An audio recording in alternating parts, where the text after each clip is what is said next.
Nyu-Yorkda 28 may Azərbaycanın Müstəqillik Günü münasibətilə bayram tədbiri keçirilib. Mərasim Dağ Yəhudiləri icmasının təşəbbüsü ilə baş tutub. İştirakçılar 28 may 1918-ci ildə qurulan Azərbaycan Xalq Cümhuriyyətinin tarixi əhəmiyyətindən danışıblar. Bildirilib ki, Azərbaycan bu gün də müstəqil, güclü və tolerant bir dövlət kimi dünya birliyində layiqli yerini qoruyur. Çıxışlarda Yəhudi-Azərbaycan dostluğuna xüsusi yer ayrılıb. İcmanın lideri Yakov Abramov Dağ Yəhudilərinin əsrlər boyu Azərbaycanın ayrılmaz bir parçası kimi bu torpaqlarda sülh və qarşılıqlı hörmət şəraitində yaşadıklarına diqqət çəkib. Qeyd olunub ki, Odlar yurdu tarixən müxtəlif din və millətlərin birgə yaşadığı, bir-birinə qarşı tolerant münasibət bəslədiyi nadir ölkələrdəndir. BMT yanında Azərbaycan Respublikasının daimi nümayəndəsi Tofiq Musayev Yəhudi icmasının Azərbaycana dost münasibətini yüksək qiymətləndirib. Bu əlaqələri gələcək nəsillərin də qoruyub saxlamasının vacibliyini vurğulayıb.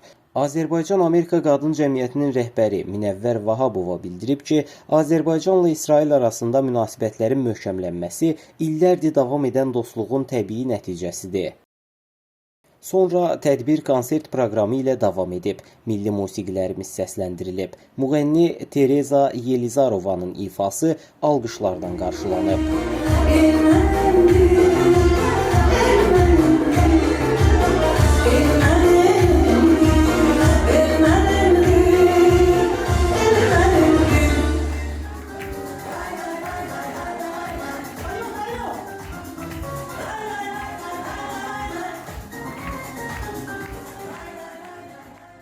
Ruqiyə Nəcəfli, Kamal Hüseynli, İqor Qalovin, Mira TV, New York.